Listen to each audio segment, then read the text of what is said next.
అమరావతి నమో నమః. అమరావతి నమో నమః. అమరావతి నమో నమః.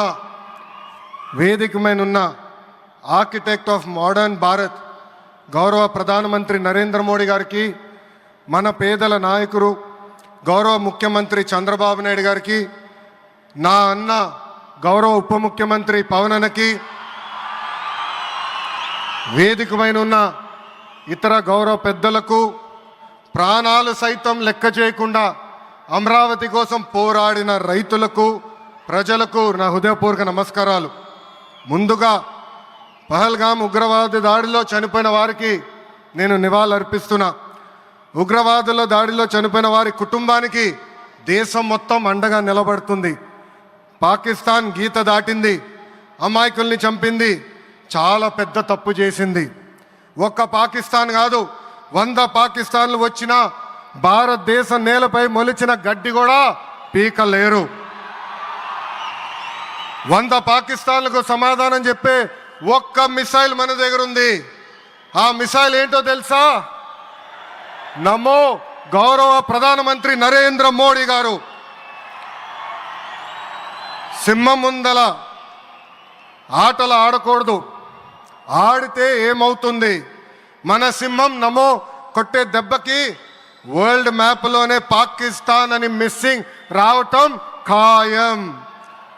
ఈరోజు పాకిస్తాన్ ఆర్మీలో పనిచేసేవారు కొంతమంది రాజీనామా చేశారు, కొంతమంది సెలవులు పెట్టిపోయారు. దట్ ఈస్ మన నమో. నమో కొట్టే దెబ్బకి పాకిస్తాన్ దిమ్మ తిరుగుతాం ఖాయం. ఈరోజు నేను గర్వంగా చెప్పగలుగుతున్నా, ఎంటైర్ నేషన్ స్టాండ్స్ విత్ మన నమో. కేంద్రం ఈరోజు కులగణన చేయాలన్న నిర్ణయం తీసుకుంది. ఇది ఒక నిర్ణయం కాదు, ఇది ఒక సంచలనం. Wear others hesitated for decades, Namo acted, rewriting history with courage. True to his commitment to empower the marginalized and deprived, Namo's bold stroke will deliver social justice in its truest form.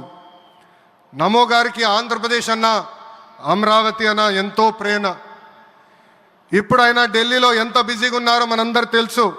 ఆయన ఈ కార్యక్రమానికి వచ్చారు. 2024 ఎన్నికల్లో ప్రజలు NDA ప్రభుత్వానికి 94 సీట్లు గెలిపించారు. అందుకే మన ప్రధాని నమో గారు ఆంధ్రప్రదేశ్ కోరిన అన్ని కోరికలు తీరుస్తున్నారు. మొన్నే విశాఖపట్నానికి వచ్చి railway zone, NTPC green project, Nakkapalli bulk drug పార్క్కి నిధులు కేటాయించారు. ఏకంగా విశాఖపట్నం ఉక్కు ఫ్యాక్టరీని కాపాడారు. ఇప్పుడు అమరావతికి వచ్చి నిధులే కాదు, పనులు కూడా ప్రారంభించబోతున్నారు. మనం ఒకసారి గతం కూడా గుర్తు చేసుకోవాలి. 2014లో రాష్ట్ర విభజన జరిగింది. కట్టుబట్టలతో మెడబట్టి మన బయటికి గెంటేశారు. ఎక్కడి నుంచి పరిపాలించాలో తెలియని పరిస్థితి. కానీ మన సిబిఎన్ గారికి సంక్షోభాలు కొత్త కాదు. ఒక పక్కన సంక్షేమం, మరో పక్కన అభివృద్ధి చేసి చూపించారు. అందరి ఆమోదం తెలిపిన తర్వాతనే అమరావతి రాజధానిగా ప్రకటించారు. రైతులు చేసిన త్యాగం వల్ల ఈరోజు అమరావతి ఏర్పడింది. ఒకే రాజధాని, అభివృద్ధి, వికేంద్రీకరణ అనే ఎజెండాతో మన ప్రభుత్వం ముందరికెళ్ళింది. రాయలసీమను ఎలక్ట్రానిక్స్, ఆటోమోటివ్, రెన్యూవబుల్ ఎనర్జీ హబ్గా తయారు చేశాం. గోదావరి జిల్లాలో ఆక్వాని పెద్ద ఎత్తున ప్రోత్సహించాం. ఉత్తరాంధ్రలో ఐటీ, ఫార్మా కంపెనీలు కూడా ఆనాడు మనం తీసుకొచ్చాం. కానీ 2019 నుంచి 24 వరకు విధ్వంస పాలన మనం చూసాం. మన సిబిఎన్పై ఉన్న వ్యక్తిగత కక్షతో అమరావతిని చంపేయాలని చూశారు. ఒక్క ఇటుక కూడా పెట్టకుండా 3 రాజధానులంటూ 5 సంవత్సరాలు గడిపేశారు.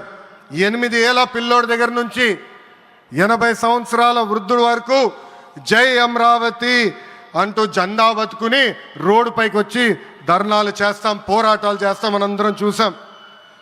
జై అమరావతి అన్నందుకు రైతులకి సంఖ్యలు వేశారు. జై అమరావతి అన్నందుకు మహిళా రైతుల్ని పోలీస్ బూటులతో తన్నిచ్చారు. జై అమరావతి అన్నందుకు రైతుల్ని ఏకంగా పెయిడ్ ఆర్టిస్టులు అన్నారు. ఎన్ని అరాచకాలు చేసినా అమరావతి రైతులు తగ్గేదే లేదన్నారు. 1631 రోజుల పాటు అమరావతి ఉద్యమం కొనసాగింది. 2070 మంది రైతులు చనిపోయారు. సుమారుగా 3,000 మంది రైతులపైన ఆనాటి ప్రభుత్వం దొంగ కేసులు పెట్టింది. ఎన్ని కుట్రలు చేసినా జై అమరావతి అన్న నినాదం ఆపలేకపోయారు. అయినా ఆపేదానికి పీకేదానికి అమరావతి ఎవరో ఇంట్లో పెంచుకున్న మొక్క కాదు, జనం గుండెల్లో దాచుకున్న ప్రజా రాజధాని. అమరావతికి శంకుస్థాపన చేసింది ఎవరు?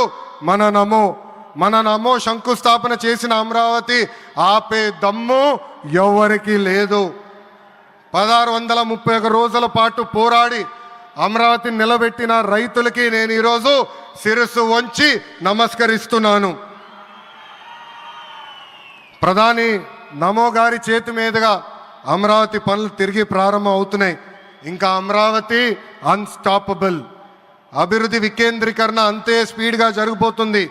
Polavaram, Visakha steel plant, Bhogapuram airport, Prakasam జిల్లాలో CBG plant, Kurnool high court bench, ఇలా అన్ని కార్యక్రమాలు జెట్ స్పీడ్తో జరుగుతాయి.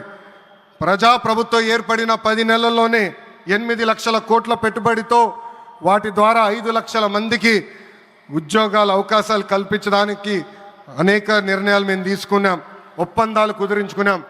అంతేకాదు 16,347 పోస్టులతో మెగా డిఎస్సి నోటిఫికేషన్ కూడా ఇచ్చాం. 5 ఏళ్ళలో ప్రైవేట్ రంగంలో 20 లక్షల ఉద్యోగాలు కల్పించాలని ఒకే ఒక లక్ష్యంతో ఈ ప్రజాప్రభుత్వం పనిచేస్తుంది. ఆంధ్రప్రదేశ్లో ఇప్పుడు డబుల్ ఇంజిన్ సర్కార్ ఉంది. 2 పవర్ఫుల్ ఇంజిన్లు. ఒక పక్కన మన నమో, మరో పక్కన మన సిబిఎన్ గారు. అభివృద్ధి సంక్షేమం అనేది జోడెద్దుల బండి. ఎన్ని ఇబ్బందులు ఉన్నా సంక్షేమ కార్యక్రమాలు అమలు చేస్తూ అభివృద్ధి పరుగులు పెట్టిస్తున్నారు మన సిబిఎన్, మన పవన్ అన్న. ఇంకా మనకి తిరిగే లేదు. ఇది తెలుపుకుంటూ గౌరవ ముఖ్యమంత్రి గారు ఎప్పుడూ మన పైన ప్రేమ చూపిస్తూనే ఉన్నారు. మనం అడిగిన అన్ని కోరికలు తీర్చుకుంటూనే వస్తున్నారు. నాకు తెలిసినంత వరకు ఏ రాష్ట్రాన్ని కూడా గౌరవ ప్రధానమంత్రి గారు ఇన్నిసార్లు వెళ్ళింది లేదు. దానికి నేను హృదయపూర్వక ధన్యవాదాలు తెలుపుకుంటూ జై అమరావతి, జై అమరావతి, జై అమరావతి, జై ఆంధ్రప్రదేశ్, జై ఆంధ్రప్రదేశ్, జై ఆంధ్రప్రదేశ్. నరేంద్ర మోడీ గారి నాయకత్వం, నరేంద్ర మోడీ గారి నాయకత్వం, చంద్రబాబు నాయుడు గారి నాయకత్వం, పవన్ అన్న నాయకత్వం. జై హింద్.